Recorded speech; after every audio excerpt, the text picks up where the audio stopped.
The views and opinions expressed by guests on the podcast are their own and do not reflect the views of the podcast creators, hosts, or that of Blue Door, CAEH, or their partners. The podcast may cover sensitive topics and discuss triggering issues. Listener discretion is advised. The content is intended for informational and discussion purposes only. Thank you for tuning in. Home would like to acknowledge the original stewards of whose lands this podcast is recorded on. In York Region, we recognize we're on the traditional territories of the Wendat, the Haudenosaunee, and the Anishinaabe peoples, and that this is the treaty lands of the Mississaugas of the Credit. In Vancouver, we acknowledge that we are on the unceded territories of the Coast Salish peoples, the Musqueam, Squamish, and Tsleil-Waututh, whose presence on these lands continue to this day.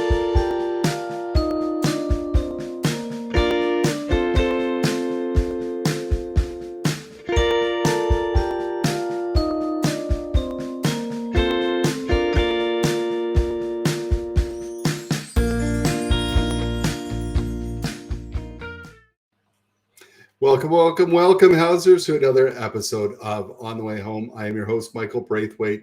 I am with a great organization called Blue Door. Blue Door is located just north of Toronto, and we operate in York, Durham, and Peel. We support our most vulnerable in the areas of housing, health, and employment. If you want to learn more about the great work at Blue Door, go to www.bluedoor.ca. My kids always say you don't have to say the three W's, getting dad. I'm going to do it anyways. That's just the rebel I am. And we do this in partnership with our great friends at the Canadian Alliance to End Homelessness. Check out the great work they're doing at www.caeh.ca. If you want to become a Built for Zero community, you're interested in the training they're doing. They do a lot of great advocacy work as recently rallying Canadians around the work that or a bylaw that was going to be passed in the city of Barrie. They rallied people, and thankfully councillors took a step back from that. And I think CAEH had a large part in that. They do great work. They also have a conference coming up in Halifax in the fall, and they've released their all their different speakers and presenters for that. So you want to check that out and hopefully get the early bird rate still. Regardless, a great bargain and a great time. Biggest conference of its size that's coming up in the fall. And we're going to have a lot of the presenters on to give you a taste of who's going to be there on this podcast in the next little while. Let's talk about today's podcast. Today I have Nick Falvo, who Nick, you'll probably know. He's a researcher and consultant in Canada. He works out of Calgary, does a lot of great work. Has been on the podcast a few times to talk about some of the research he's done. And Mary Clarke from the Chartered Institute of Housing Canada, and they do a lot of educational work around providing specific courses around education in the housing and homelessness field. Mary's been on before as well. And so they organized something in May of this year. They did a study tour of New York City, and I had the great privilege of going on that tour. You know, the idea of we can learn so much from everyone who's close to us, and New York is very close to us. It's a short flight away. We learned some great. We went and we were in New York City. We were in Brooklyn. We went to New Jersey. We were in a public library where they're doing incredible stuff. It was a great tour. It was only about 3 days. And we had people from across the sector, both kind of mid-level managers. We had some executive directors. We also had people who are community police officers working with the community come on the tour from across Canada. So a great cross-sector of people, about 30 people. Mary and Nick talk about how they never thought the response would be as positive as it was. They sold out in a week. And they're organizing a tour for London, England next year. But just incredible. Nick and Mary talk about their learnings while we were there, some of the takeaways, some of the biggest surprises, and you know what they're thinking about for next year. It's a great podcast. It was a great conversation to have. I learned a lot when I was there. Some of the things where I thought, wow, we'd never do that, and here's why. And some things that like Larry Cohen, who we hope to have, the executive director of Point Source for Youth, who talked about a direct cash transfer for youth, who I'd love to do that here. And so we hope to have him on to talk more about that. But we learned so much, and we can learn so much from talking with others around the world. And we did on the study tour. So check it out. I hope you love this podcast as much as I did with Nick Falvo and Mary Clarke.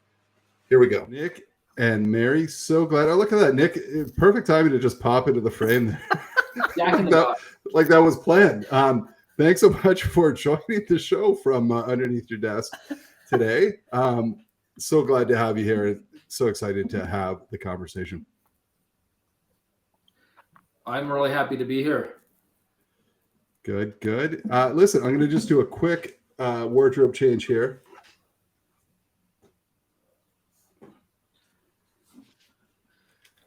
That's very important. Nice. There we go. You know, and you'll see, I'll tell you why I'm doing this wardrobe change. Today, we're going to talk about like the gist of this conversation is around a study tour that happened in New York City. And we went over to New Jersey too. But this is my souvenir. I was on that tour. This is my souvenir from that tour from Yankee Stadium, where we went to a game and it got rain delayed by about 3 hours. So we only caught half the game. But hence the New York Yankees hat. So Blue Jays fans would cut me a little slack. This is just a prop. So welcome to the show. We begin every show the same way. And you've both had already from previous visits to the podcast some experience with this. And we asked the question, what does home mean to you? Nick, we'll start with you and then we'll go to Mary. Yeah, for me, home includes all important wraparound supports. And I think a lot about that every day. I think about that with respect to a family member of mine who's in supportive housing. I think about that in terms of policy discussions. We don't talk about wraparound supports, and that's got to change. So we need all necessary wraparound supports, and we need to fund them accordingly. Very, very cool. And you're absolutely right. It is not necessarily about four walls and a roof. It's about what happens in between. Mary, what are your thoughts? Yeah, so I tried to come up with an answer that was different, Michael, because I probably would have given you the same one, but I know I've answered this before. So I'm going to expand a little bit and say home to me is really that bubble that you can create for yourself in the world where you're safe and you belong and you're protected. And often that's our household bubble or our family bubbles where we get to control that part of our lives and that part of our space that we have control over. And a lot of that is the supports and the things that we bring into our house to make us feel okay, right? Where we can reset and recharge ourselves before we go out into the world again. You know, it's such a great answer, Mary. And I think of that even in relation to encampments, right? Where how can people consider that home? And it's not about, you know, the tent or whatever structure you're living in. It's what you were just saying, where this is where I feel okay. This is where I feel safe. This is where I connect with my people, you know, in this encampment, and this is home to me. So home can take many shapes and forms, and it really is a lot about the connections. Yeah, so, absolutely. Thank you both for that. So in case people may not know who you are, I'm sure they do, but you both had different, and Mary, the work you do now really talks about how people don't kind of start in this sector, but you've had different journeys into this sector. So Mary, we're going to start with you. You just tell us a little bit about your journey into the work you're doing now. Yeah, sure. Yeah, and Michael, you're right. This is a question I also love to ask people. I had a meeting an hour ago where I started with this conversation. How did you get here? How did you get to the seat in housing? So my journey started when I was at university still. I was at McGill studying urban planning, became really interested in the intersection about how do you do environmental planning that actually makes housing more affordable. So not just the unit design, but where do you put the unit? Where's the transit system? How does it fit in the city? How do you access all those services that you're going to need to make everything about your life affordable and not just your rent check? So that was sort of my introduction into it. Like many people, I didn't have in that program a very clear affordable housing element. I had to kind of make it up as I went along. And that worked really well because I actually reached out to CHRA at the time. The executive director there, Sharon Chisholm, was really helpful in introducing me to people in the sector who filled in all those gaps for me. So they were a wonderful complement to my academic professors I had at university. And you know what, I was thinking about this, and that's actually when I met Nick Falvo for the first time. We met while I was doing my master's research because we both got grants from what was then Social Housing Services Corporation in Ontario, now HSC. And they were encouraging students who were doing research to do some housing research. And so this was really, really great for me because once again, it was the work I was interested in doing, but HSC did that work to connect me to all the practice that was actually happening. So it wasn't just sort of academic theory, but practical on the ground. So that was my first introduction into the housing world. And then I landed at CIH a couple of years ago. And so now I'm fully immersed, very happy to be here. And quickly, just if people, CIH, talk a little bit about that, do a plug, because I think it's important that people know about it. Yeah, absolutely. And I'll start talking about CIH as congratulating Michael, because Michael actually has just recently gained his CIH chartered membership, which is our highest level of membership. And the point of CIH is really to provide this professional standards throughout our sector. We really are a unique sector. We have a unique level of types of skills, level of knowledge we need to be successful here. And CIH is really about building sort of learning opportunities for people to gain those skills and knowledge in a structured way so that everybody has access to it. So we're a professional body of membership. And then the main thing we do is provide qualifications for people, either at an operations level or at a sort of a strategic planning level. And Michael has actually just done what we call our experienced professional route. And that's professionalism for people who have already been here in the sector, like Michael, for many, many years, a lot of on the ground knowledge, and just taking that to that next level and elevating our entire sector. Yeah, and thank you for that, Mary. It's a great program. And often we get asked by our staff in the sector, how can I learn more? And Nick does some of that work too, I know. And because really when you're going to university, I'll tell you just a quick funny story. There was a couple of years ago, probably 4 or 5 years ago, Seneca College said, would you teach a homelessness course in our social services worker? I'm like, absolutely. No one signed up. So the course did not go. So I don't know, maybe we didn't promote it well enough, but there's not a lot out there for people. Once they're in the sector, usually you're saying, okay, there's so much to learn. Drinking from a fire hose, right? Like, where can I go? Where is this kind of set up? And CIH does wonderful work. So check that out. Absolutely. I'll just show you this. This is my this is my certificate here. So thank you, Mary, to you and the team for your support in helping me do that. It was a wonderful experience, and I encourage others to do the same. Nick, tell us about your journey. I know you did some frontline work first, right? Yeah, mine started 25 years ago. I was finishing a master's program at York University in political science, and I then worked as a parliamentary intern in Ottawa. But my attention was starting to focus increasingly on poverty, and I wanted to know how I could, get more exposure to it on a kind of day-to-day basis. And a professor of mine had a son who was working in the sector. That son is still kind of in the sector, a guy named Nick Saul, who does food security now. Nick was sort of my into the sector. I started doing frontline work at a place called Dixon Hall in Toronto. I did 10 years of frontline work at a variety of organizations in Toronto. After 10 years of that, I went back to school to do a PhD in public policy. And then upon graduation, the Calgary Homeless Foundation came knocking. They were interested in hiring a director of research and data. I did that for 4 years. And now for the past 4 years, I've been an independent consultant. I'm the president of Nick Falvo Consulting. So it's been a 25-year journey for me. And for me, every day keeps getting more interesting. And you do some work. I know you put out a lot of courses or in Homelessness 101, really kind of bringing people on board.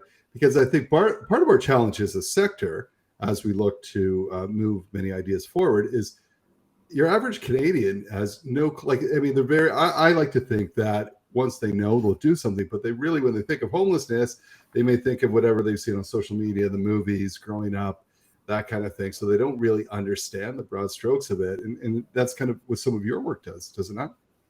Correct. I would even say, Michael, that a lot of people in the sector don't have a good formal training in homelessness. There are people who've been in the sector for 10 or 15 years who haven't done, I would say, introductory readings on rather basic concepts. So that's a big reason why I've started writing an open access textbook, which is intended for people in the sector and also people new to the sector.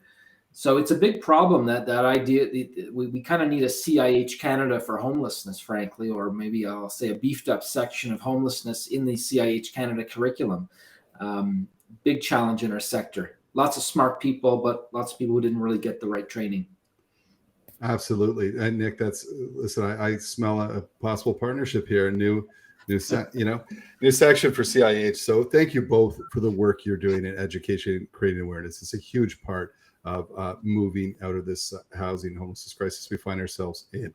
But let's talk about, so in May 2023, and it started a lot sooner, and we're going to talk about that, the two of you organized a study tour to New York City with a group of about, I think, 25 people. Can you tell us about, like, how did that come up in conversation? Why New York City? And when you kind of put it out there first, when you thought of it, what was the immediate response? Nick, we'll start with you, then maybe go to Mary. Yeah, so I've been going to conferences for years, and I've been doing various forms of public education on homelessness for years, in and out of the classroom, I guess you could say. And it dawned on me that in Canada, in our sector, we don't look south of the border very often. We look across Canada, we look east-west, but we tend not to look south. So if we'll have like a homelessness conference in Ottawa or Edmonton or wherever, we might have a site tours of the local region, and we'll talk to people from different parts of Canada. We rarely look south. And it dawned on me, this is really quite unfortunate, because a lot of these American cities aren't that far away. They're just over the border. Short flights, even drives for some people. Also, it dawned on me that New York City, just being massive, would be filled with innovative approaches to homelessness. There are about 70,000 people a night in I think, municipal shelters in New York City alone. New York City has had formal homelessness responses for decades. They're quite established. They've been doing it for a long time. And it just dawned on me that there have to be very important learnings in New York City's homelessness sector. What if a group of us were to go down there and learn about what they're doing? It wouldn't take us long to get there. It wouldn't be any more expensive traveling to New York than a lot of Canadian cities. Why not give it a shot? And we thought we thought maybe we'd get 5 or 10 people the first year, and it sold out in 5 days. We ended up taking 30 people. So I reached out to Mary Clarke as I started to get this idea, because I thought logistically and from a curriculum standpoint, she could bring a lot of strength through CIH Canada. And so I reached out to her, and we started to plan it together. It took us about a year to plan. Yeah, absolutely. We were really surprised. Nick and I are putting this together, and I said, well, we'll open registration. Hopefully we'll have enough to go. We're talking about, okay, what's the minimum? We need at least this many people, right? And then we can go. And then, yeah, sure enough, within 2 weeks, all the spots we'd had were filled up. So we had to have a conversation, go back to some of our site hosts and say, we've got a lot of people who want to come. Can you host a few more people? And we slowly inched up from there. So ended up with 30 plus Nick and I. So huge response. People were really excited, I think, to get out of their own communities and see something a little bit different, and have a chance to travel with people who were very like-minded with the same goals of bringing back some lessons on homelessness from somewhere else that they can bring back to their community. So we're really excited. The show of interest was so strong that Nick and I sort of gained energy as we went, I think, knowing that there was going to be so much interest. Yeah, yes. And you know what? I'm not shocked by that, because I think, much like you kind of thought, we, just like Nick said, we look across the country, or we don't do. I think, there's some people working really hard, looking at different things, and this was kind of fresh and new for myself. As soon as I saw it, I'm like, of course. I live in Toronto and work north of Toronto in the sector, and I thought that there's got to be a lot of similarities. But aside from the similarities, and we'll get into this, there's probably a lot of stuff they're doing different as being, in a different country.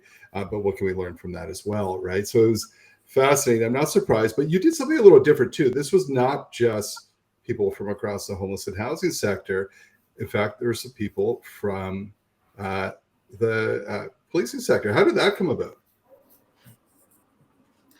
So we wanted to have a tour of the NYPD Police Academy in Queens. We had learned about a partnership they had with a grassroots organization, a civilian organization, if you will.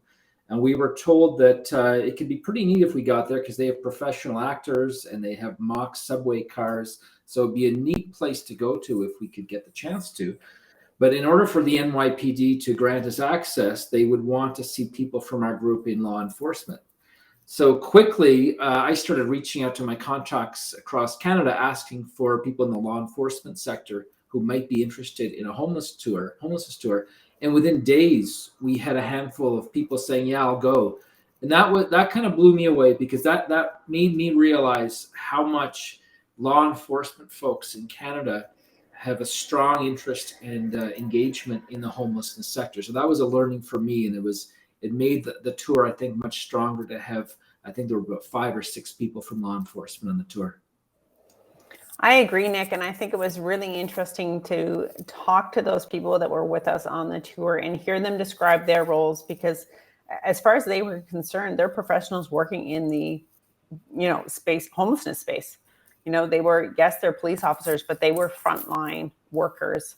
And this is people that they're meeting every single day, and they're dealing with very, people sometimes in crisis, sometimes just chatting with people on the street, getting to know people, sometimes giving people rides to shelters, helping them find supports.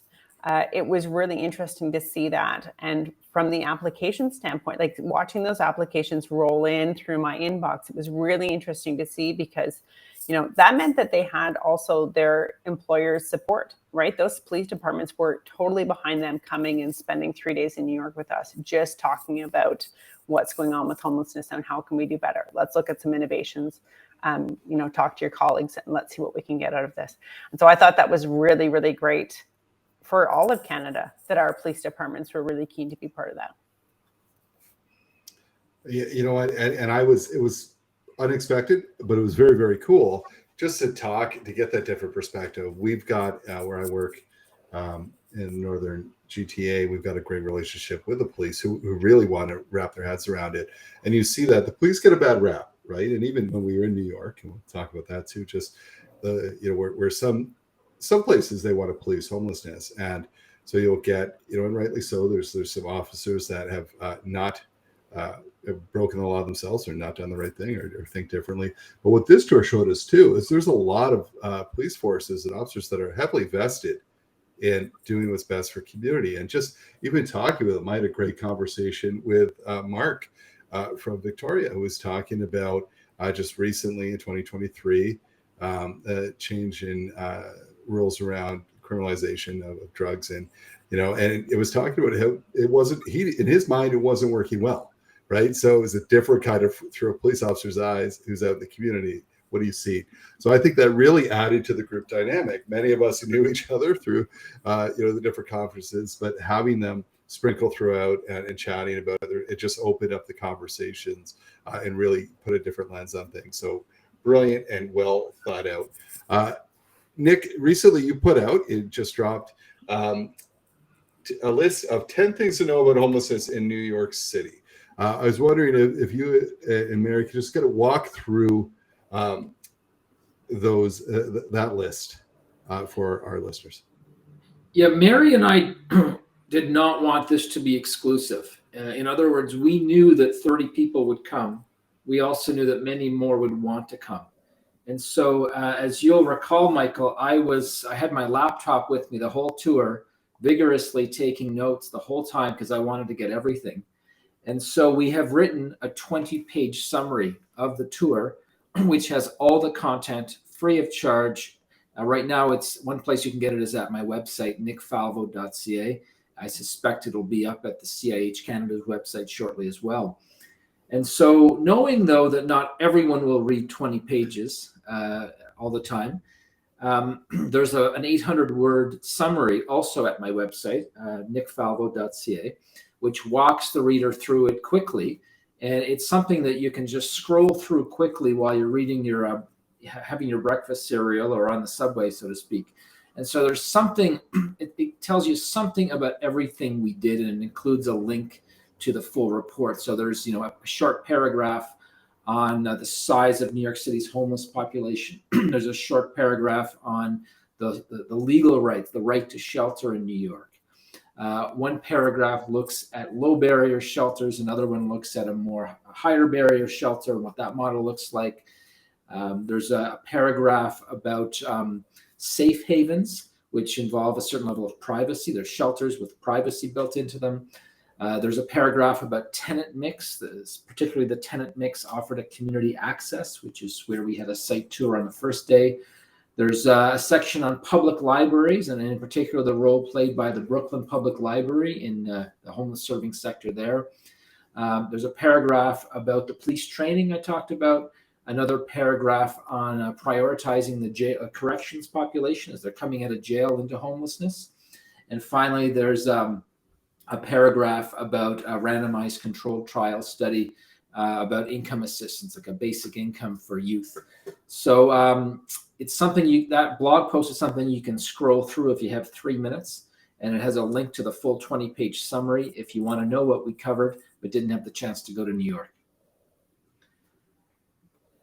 Yeah, this is something Nick and I, right from the start, were really clear about. We didn't want to just take everybody, have a good time in New York and go back and just everybody go back to their daily day-to-day jobs.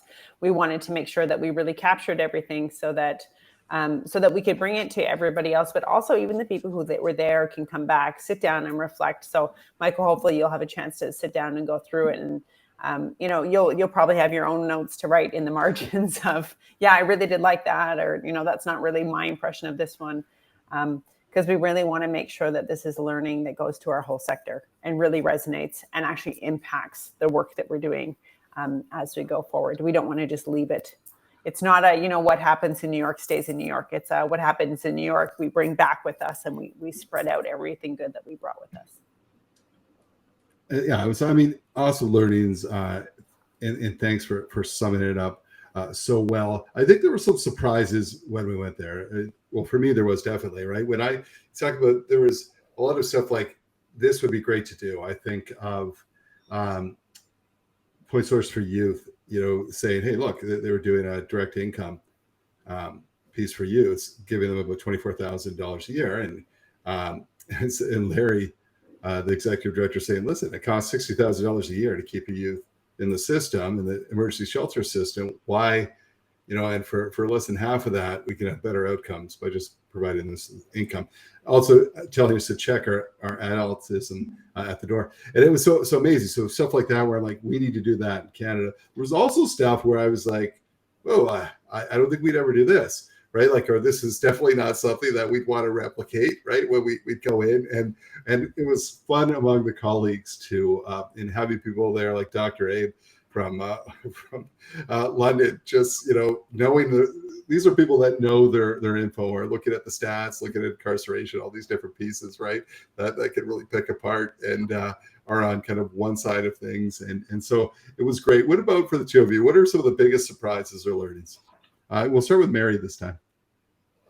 Yeah, I agree, Michael. I think having the people we did have on the ground were really helpful because, because the group we had, I find each of the site tours, you could look around, and at any given time, there were some people that looked really excited and other people who looked really skeptical. And I definitely heard a comment at one point saying, in Toronto, like, we're a couple of steps past this. Like, this would be going backwards for us. This wouldn't be going forwards. And even that I thought was a really important learning, is sort of saying, actually, we're not, this is not for us. This is not the direction we're going, and we don't want to go this direction. We've actually chosen this path for these reasons. And I think there were some clarifying lessons there as well. So it wasn't just learning new and innovative ways to do things. It was also learning, actually, we're comfortable going this direction. We're comfortable doing things our way, our Canadian way, which is always really good to do as well. And then I was surprised at how the reactions were different for different people. They were excited about different things and they were skeptical about different things. And to me, that was really eye-opening too, and saying, we do have different approaches. We're all trying to get to the same goal. I think that's very clear for us. How we want to get there and the systems we want to use to get there are different. There's a lot of different things we need. Certainly one of the favorite highlights for me was the Brooklyn Library. As a heavy public library user, I'm always happy to step into a library, and stepping into a library that's not just about a library card and books, but about communication, about connections, about, tapping people into ideas and just communities. I thought that was really great. Point so your youth, I thought that was one of my favorite things they said was, how did he put it? Oh, it was something about, give youth the money and let them make their decisions. Like, you've got to just give them the ability to go out and do it. Oh, and the staff, and they were saying, because they weren't just giving them the money, they actually had a lot of staff in place and services for them, but there was no requirement for the youth receiving the income to use those services. And I think he said to us, he said, listen, it's not the job of the youth to come and access the services, but it is the staff's job to continually reach out. Their job is to make sure that they touch base as much as they can, but it's not the job of the youth getting the income. And I thought, yeah, that's the right way to think about it, right? We don't need to make all these requirements of people. It doesn't need to be a part-time job to get access to this. Yeah, Larry was great. It was a huge highlight, I think, for all of us. I liked how he didn't pull punches. He's like, all right, let's cut the shit. And like, this is what, and you know, it's kind of like, and made me always think of, we get in our own way so often by, you know, we're going to do this, but, and then you have to, and then wonder why it doesn't work. Right. And Larry's like, you got to keep it simple and we're going to get the outcomes. And I think, you know, and we also you did such a great job of putting together the group. You had funders there, like, well, you know, that would, you know, what about, and he was, you know, pushing through that. So you do get all these, from researchers to people who are delivering service to funders to the police officers, right? To what you said there, I remember when we were in Jersey, and it was kind of a black and white kind of rules driven, you know, if you're not from here, we put you back on the bus, you can't get service. And I saw a lot of police officers were like, yeah, makes sense to me, right? Because it's law and order, right? Like, this is what, and then you saw the social service people, like, oh, that would never fly, would never do, you know. So you're right with the reactions, but it was awesome to watch the room. Nick, how about for you? Well, yeah, probably three big takeaways for me. One is legal rights don't always generate their intended outcomes. That's actually point number 2 of the blog post I wrote. New York City has what's called a right to shelter. It was something that started in 1981. It was like an out-of-court settlement. And it was essentially a decision made by the New York State Supreme Court. Grassroots organizations had pushed hard to get this. And essentially what it says is, under this right to shelter, anyone who is homeless can walk into an outreach center, and the city has a legal requirement to place them into a shelter within 24 hours. And if they don't, the city gets fined. So a lot of grassroots activists in 1981 were thrilled that this decision got made. However, there are now 75,000 people who sleep every night in New York City's main municipal shelter system. So it's a bit of an example of be careful what you wish for. I doubt the grassroots activists who pushed for this envisaged, wanted to see a massive emergency shelter system. I'm sure they wanted to see a lot more housing with appropriate wraparound supports, but that's not what the decision was. And so be careful what you wish for, especially with legal rights. I studied public policy, and I'm a firm believer, if you want something, put it in the budget. Stop it with these legal rules and mumbo jumbo and all this intellectual jargon about right to this. Put it in the budget. So that was an interesting learning for me. Second, the role of public libraries.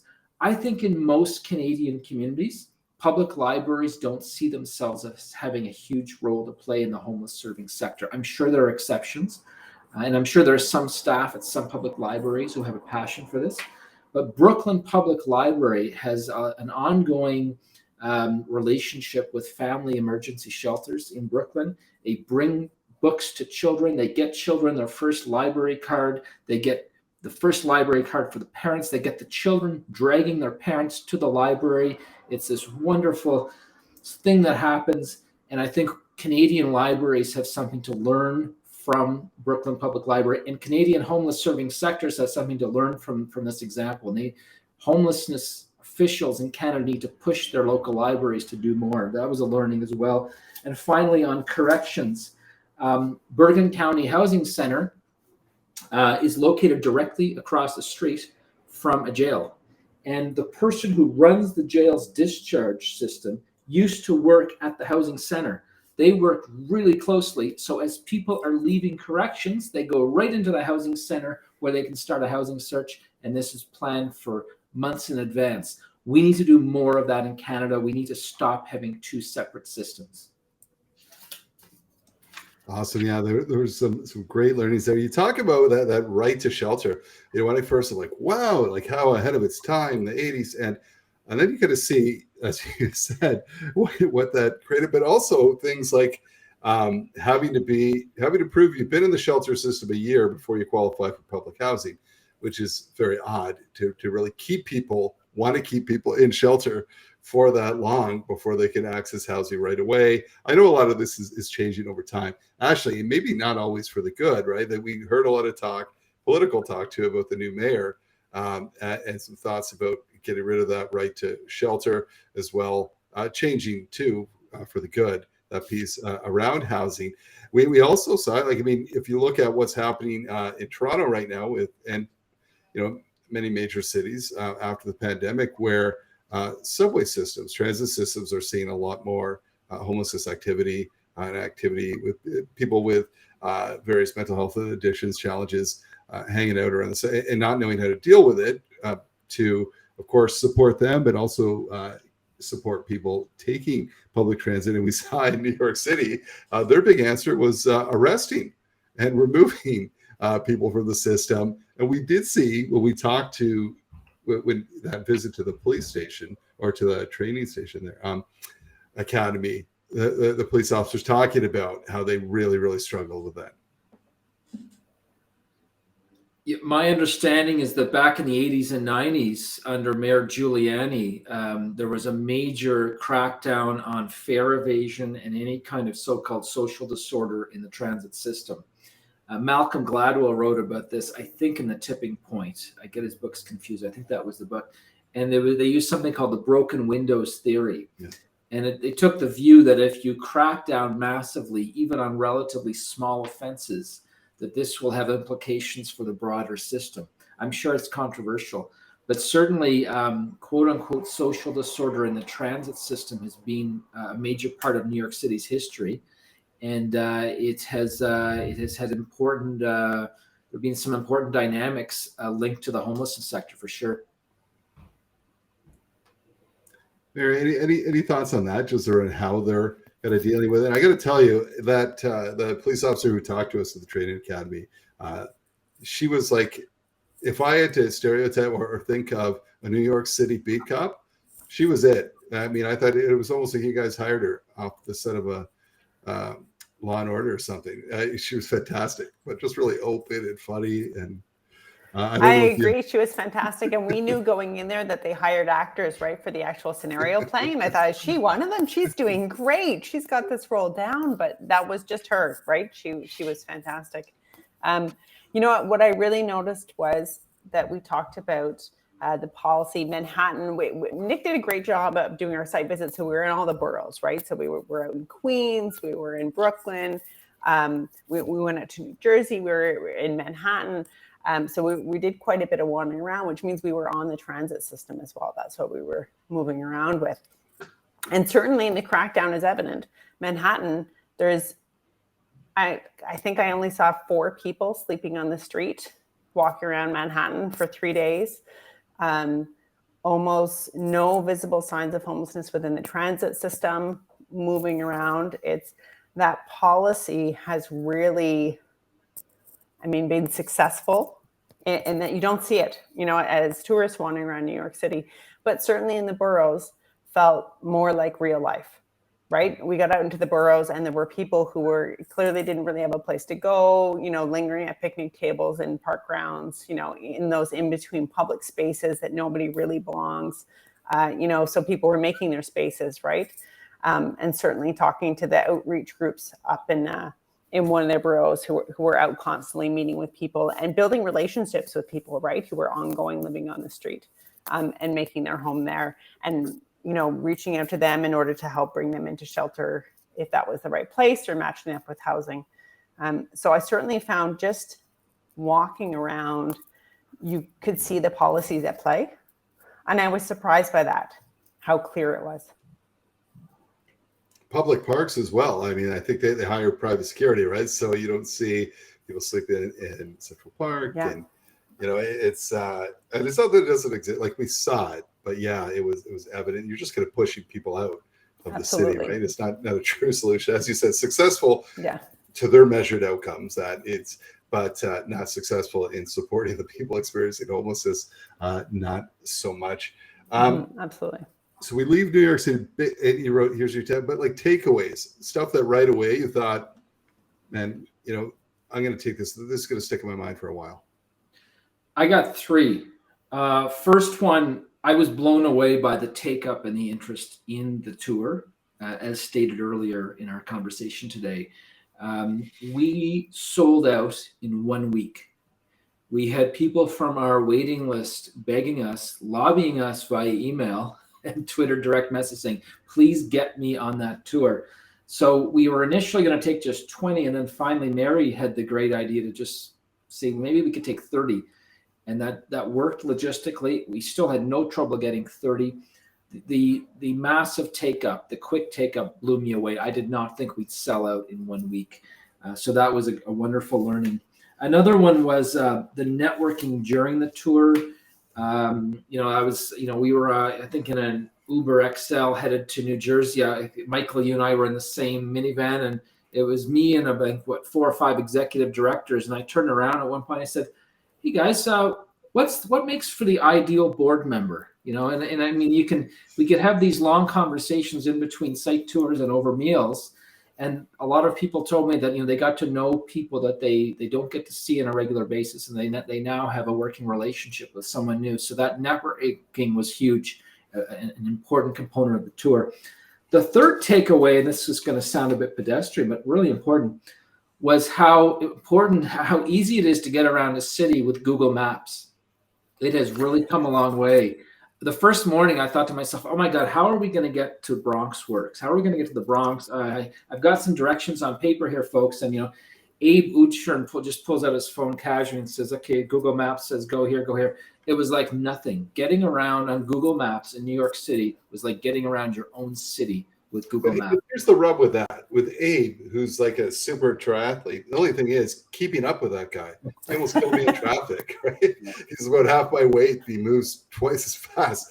So yeah, if you keep up with Abe, he's going to get you there. Yeah, for sure. It was. I agree. Getting around the city was cool. You guys made it simple. Mary said early on, she said, Nick, I think public transit could be a really important part of this tour. And she was right. It actually was one of the more interesting, and I had fun traveling on transit with everybody. It was a wonderful part of the tour.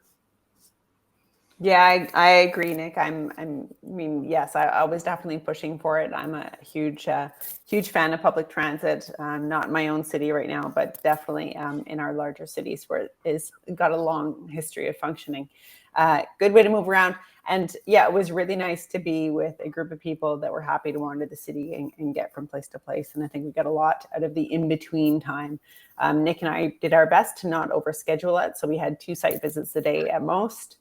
And we had some in-between time. We had some moving around time and time for baseball games for those inclined. And I think a few people got to shows, which we also really need in our sector. I think we all work as many hours as we can get in this week because we know it's not going to be done. So we just keep at it. And so I think getting those little breaks from it as well was really important for people.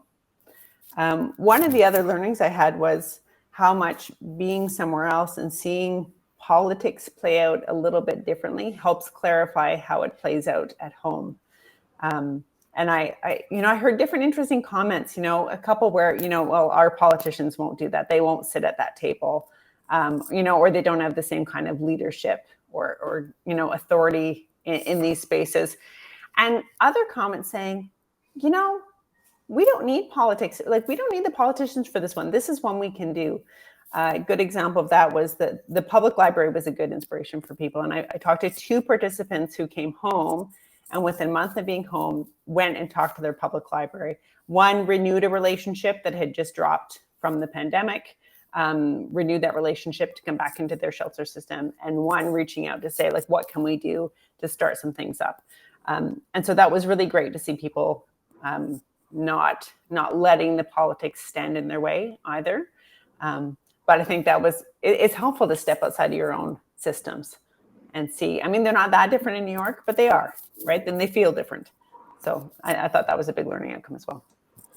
Yeah, so right. And they did talk too about this recent, like this new mayor, right? And the changes that every time you have a political shift, as we see across the country, Alberta provincially has had a change, or well, not really change, but it had a different kind of leader in there. Toronto just has a new mayor.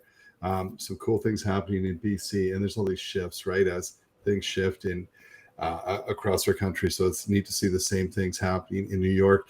Interesting with the libraries. A few years back, I talked with there's a guy out of Chicago, Ryan Dowd, who's called the homeless librarian, and he did. He was asked once to go into a library in Chicago. He runs one of the biggest shelters in Chicago, and they said, "Can you come talk to us about? We're seeing a lot of people experiencing homelessness come in," and he did that, and then he put it on YouTube, and it just took off. Right. And then Emilio Estevez reached out to him to be a consultant on a movie he was doing. And so now Ryan does this like a big part of his job, and he puts out all these tips. And it's great because he'll say, here's what happened in the shelter and how we dealt with someone.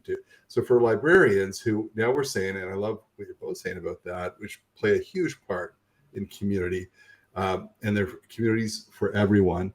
How do you talk with someone who's asleep? How do you approach someone who might have mental health issues? How do you, like all those different pieces, how do you support them more? How do you see yourselves as being a support?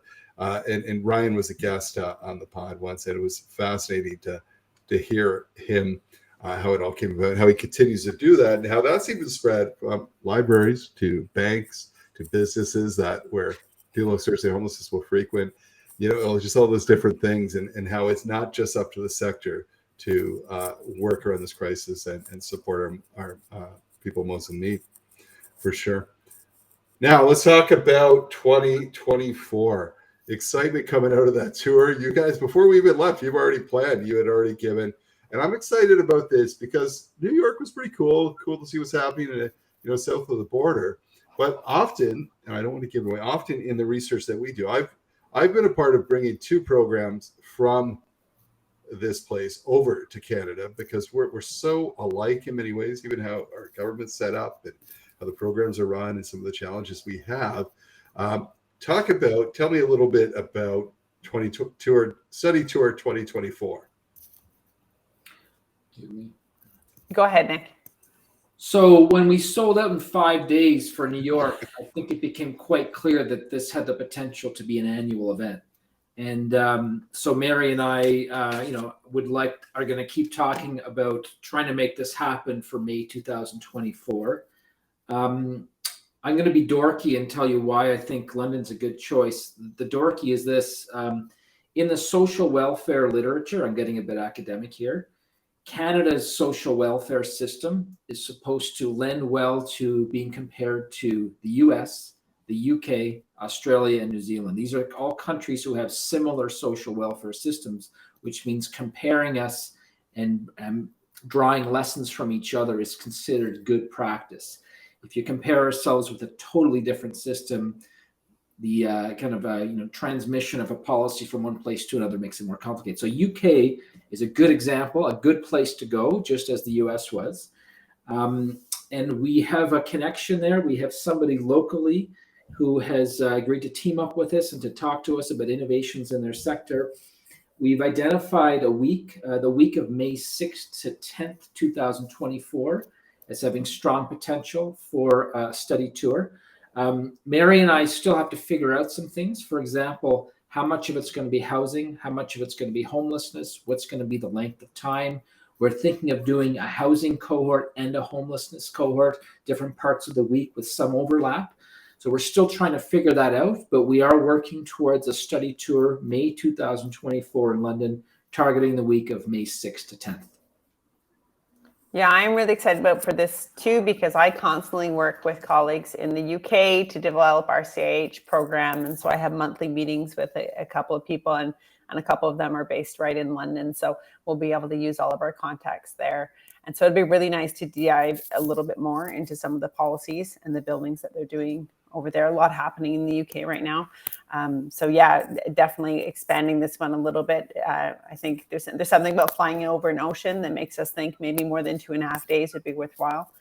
New York was good. We did 2.5 days. And so it made it so we can make it, a short week for everybody to come down and get back again. But London's going to be a little bit more extensive. a bit more opportunity to dive into some of the more housing elements alongside the homelessness stuff. So really, really looking forward to that. Very cool. I'll tell you, we did kind of an impromptu tour a few years back. 360 Kids at Raising the Roof because of the programs over there. So we went over for something called Night Stop and checked out their conference. We were the only Canadians there. This is like a host homes type of program. And then we took off to Leeds to see kind of like a reside type of repurposing vacant homes program that they'd done. That was awesome. And then we went to Manchester for something else, I think, but it was like, talk about transit. It was all transit trains, just hopping on the trains all over it. It was great to do. It's so interesting. And so then went over to Scotland for a bit. I mean, there's so much to learn, and they're so open. And Mary, yeah, you know, if you think of the Chartered Institute of Housing in the UK, right, like that is the stamp of, if you don't have that, you're not considered, you know, like that is kind of the thing to have there. And having gone through the process, I'll tell listeners, it's great when you know, if you go the experienced professional route, your part of your final work is talking to a panel of people from the Chartered Institute of Housing in the UK. And so I did my chat at, they're gracious enough to allow me 7 a.m. in the morning, of course, which was noon, their lunch hour in the UK, right? So I think, listen, I encourage people. I have no doubt you're going to have all sorts of interest in this, but man, the learnings from doing these study tours, what you could take back and implement and duplicate, right? What you can learn about the differences, the people you meet. Nick was so right in those on the train or on those Uber rides where, you know, I connected with so many people, veterans and legends in the game, right? Yeah. And Victor, Susan McGee, you had Patricia Mueller, you had, you know, just people from all over the place. And it was so cool. And I love that. And we could talk through, hey, I'm having this challenge with my organization. Have you over? Victor spent a good 45 minutes as we were walking through some borough and just was walking me through. I had the same issue. I learned so much from him because he's such a great guy and a veteran, right? So there's so many pieces to take away, spend time with your colleagues, but also the learnings that we can bring back as, you know, day to day we read about in the news, the housing and homelessness crisis, poverty crisis we're in continues to expand with new challenges. These bring new solutions. So thank you to both of you for putting together the study tour. It was incredible. I hope it becomes an annual event, and we'll look forward to hearing more about the tour. That was the 6th to 10th. Was that? Yeah, that's right. May 6th to 10th, 2024. So Okay, look for registration information will come out in September. So if you watch for it then. And Michael, maybe I'll just make a little pitch as well, because we actually didn't just have the executive directors and leaders of the organizations. We had a good handful of people that were fairly new in their posts and new in their jobs. And one of the things I do at CIH is really talk about ways we can attract new people into the sector and retain people in the sector. You know, if you've got a really great person just new on staff, study tour is a great way for them to come in, meet other people who are working, get some new ideas, and keep them interested and excited about housing, sort of give them the big picture of everything that's going on. So I would really encourage you, if you're listening and you're the director of your organization, look around and see who you can point at and say, that's somebody I want leading this sector in 5 years. That's a great person to send on a study tour. And they get to build their network too, right? Like Absolutely. they start to build that across the country. So when they're struggling with something, they can reach out and say, you know, what have you done? Do you know of? And one thing, you know, I love about the sector, among many things, is that, and you two are part of that network, is when we hit obstacle, there's so many great people that will share and say, here's everything I've done. Don't recreate it. You know, you can make it better, but here's everything I've done. Roll with it. And it's so helpful. So Michael, I'm not sure if you noticed this on the tour, but Nick had somebody, at least 1 or 2 contacts at each of our study tours that were going to lead us when we arrived. But when we arrived, there was not 1, there was not 2, there was often 5 people ready to spend half a day with our group. And we had said, you know, we'll take up 2 hours of your time. And they were not ready for us to go. Like, they just were so interested in being there with us too. And that was really encouraging for us. So not only were our Canadian groups really keen to go down, but our host organizations too. We're bringing people out of the woodwork. You know, here's somebody, this person's leading the youth stuff. You know, we've just promoted this person to the sector, so they're going to join us as well. Okay. You know, here's the head of outreach. So that was incredible to have that many people available. It was. They were amazing. And I think Canadians must have a bit of a reputation, because if you can recall, what was it every place we went to, every meeting we went to? Yes, Coffee and donuts and coffee. Yeah, Dunkin' Donuts are the equivalent of Tim Hortons. Was that every meeting we went to? So they were great. So it was a good thing we were walking around a lot, because there was a heck of a lot of donuts around for everyone. Listen, I want to give you both a chance to, if people want to learn more about your work, they want to check out this. I know, Nick, you've already mentioned it, or they're thinking, you know what, September's rolling around. I'm interested in getting, taking some educational courses, enrolling. We'll start, Mary, with you. How can people find out more about CIH Canada and the work you're doing? Yeah, so you can look at our website, cihcanada.ca. Brochures are on there for the different programs and levels that we offer. But I know it's a little bit confusing. So actually, I find the best way is if you just send me an email, let me know what you're doing, let me know where you are in your career, and we can arrange a chat, and I can give you the intro into where I think probably is a good fit for you, and have a conversation about that. Because as we said, people come in from the sector all over the place. It's hard to really map out what would be useful for you. So certainly feel free to send me a personal email, and we'll get you sorted out, and I'll point you in the right direction. Or if you want to be on my mailing list for as soon as we announce our study tour, happy to take those email addresses now too. So that's just mclarke, MCLARKE at chra-achru.ca. Awesome. Thanks, Mary. Nick? Yeah, if you go online to nickfalvo.ca, you'll find my website, and you'll see, first thing you'll see if you go now is this summary of the New York City study tour. There are tabs at the top of the website. There's one for the open access book that I'm writing and for which I'm uploading content as it becomes available. There's a tab for the blog, and there's a tab for the online course I've taught before, where all the material is available free of charge. So nickfalvo.ca. Awesome. Thanks so much to both of you for all the work you continue to contribute to the sector, and for the education awareness you're creating, and for organizing this awesome tour. We look forward to next year having you back to talk about what we learned in the UK, who definitely has, when you think about over 50 million people on an island that could fit inside Ontario, they know a little bit about finding spaces for people. They know a little bit about housing, and have for many years. Thank you both. Always welcome back. We'll see you next time. Great. Thanks so much, Michael. Thanks.